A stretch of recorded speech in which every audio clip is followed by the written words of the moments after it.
Hello guys, ये video आपके लिए बहुत इंपॉर्टेंट रहने वाली है क्योंकि इसमें हम देखने वाले हैं रूल 86 बी, जो वेरी इंपॉर्टेंट है for exam purpose and for interview purpose also. So let's start the video without any delay.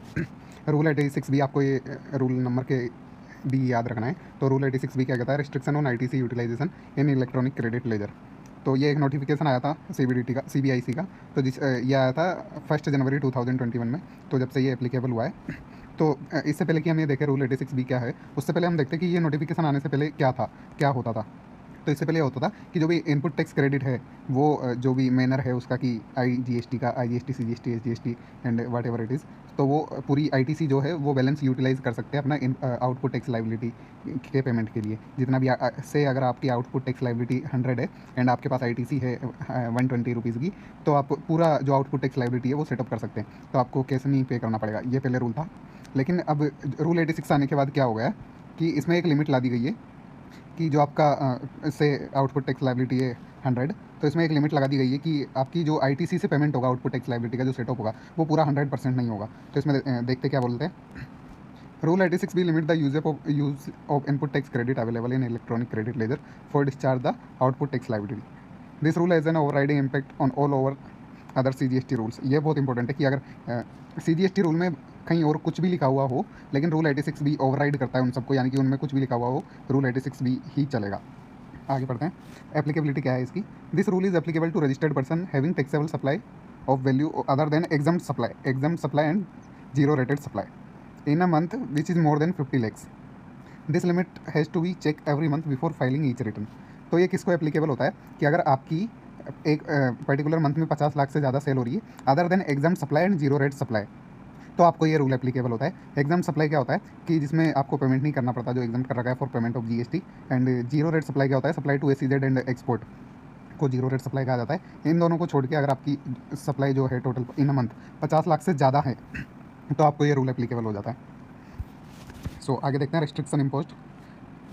The applicable registered person cannot use ITC in excess of 99% of output tax liability.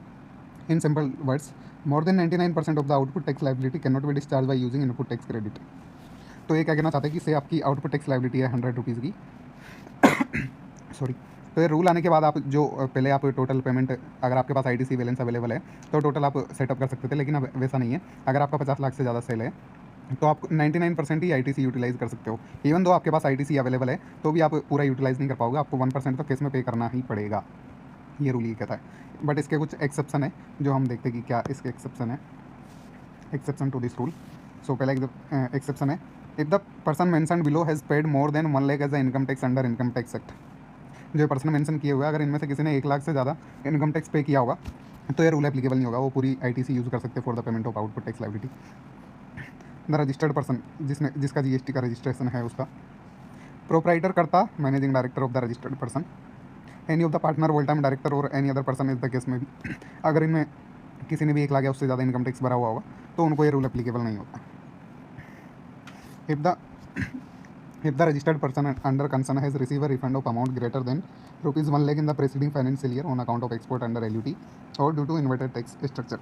तो next point क्या कहता है कि अगर आपने GST में 1 लाख से ज़्यादा का अगर रिफंड क्लेम किया प्रीवियस ईयर में ऑन अकाउंट ऑफ एक्सपोर्ट, की एक्सपोर्ट किया आपने विदाउट पेमेंट, तो उसका आपने 1 लाख से ज़्यादा या 1 लाख तक का रिफंड क्लेम किया है या फिर इन्वर्टेड टैक्स स्ट्रक्चर में, तो आपको ये रूल एप्लीकेबल नहीं होता। नेक्स्ट पॉइंट कहता है, if the registered person under concern has discharge is liability toward output tax by electronic cash ledger for an amount in excess of 1% cumulatively of the total output tax liability up to the said month in the current financial year. कि से current month जो है वो है जून, and आपके पिछले जो month है वो अप्रैल एंड मई का आप रिटर्न फाइल कर चुके हो। से अप्रैल, मई एंड जून की जो आपकी टोटल लाइबिलिटी है वो आ रही है 100 रुपीज़, एंड अप्रैल एंड मई की जो लाइबिलिटी है आपकी वो आ रही है से 70 रुपीज़। बट जो आपने केस में पेमेंट किया है वो अप्रैल एंड मई मंथ में ही आपने से 1.5 पे कर दिया है केस में। तो जो आपने टोटल लाइबिलिटी है अप्रैल मई जून 3 मंथ की वो आ रही है 100 रुपीज़। आपको 1% केस में पे करना पड़ेगा, क्यूमुलेटिवली चेक करना है तो 1% यानी 1 एटलीस्ट आपने पे किया हुआ होना चाहिए केस में, अदरवाइज़ आपको पे करना पड़ेगा। बट आपने ऑलरेडी 1.5 पे कर दिया है तो आपको इस मंथ में केस में पे करने की ज़रूरत नहीं है, आप आईटीसी यूटिलाइज कर सकते हो। एंड नेक्स्ट पर्सन है, सो नेक्स्ट ये 4% है, अगर इनमें से कोई है तो ये रूल उनको एप्लीकेबल नहीं होता है। इफ द रजिस्टर्ड पर्सन अंदर concern is one of the following, government department को ये ऑफकोर्स नहीं एप्लीकेबल होगा, पीएसयू को नहीं लगेगा, लोकल अथॉरिटी को नहीं लगेगा, स्टेचुटरी अथॉरिटी को भी ये नहीं लगेगा। तो नेक्स्ट हम देखते हैं impact of rule 86B on business and working capital. ये भी आपको इंटरव्यू में पूछ सकते हैं। इस टाइप के क्वेश्चन ही ज़्यादा पूछे जाते हैं इंटरव्यूज़ में, वो देखते हैं कि एनालिटिकल स्किल आपकी कितनी है। So let's see, after going through the above restriction and exception introducing by Rule 86B, it is clear that our rule is applicable only to larger taxpayer. There will be no implication of micro and small business, right? क्योंकि जो ये applicable होता है जब आपकी cell 50 lakh से exceed करती है other than exempt in zero rate supply, तो इसका इम्पैक्ट लार्ज बिजनेसमैन को ही होगा। तो इसके पीछे क्या मोटो रहा वो देखते हैं। The motto behind the introduction of this rule is to control the issue of fake invoices, to use the fake input tax credit to discharge liability. तो बहुत से बिजनेसमैन क्या करते हैं ना, फेक इनवॉइस ले लेते हैं इनपुट क्रेडिट के परचेज के, जिस मंथ में उनकी लाइबिलिटी ज़्यादा रहती है, ताकि उनको केस में पेमेंट नहीं करना पड़े।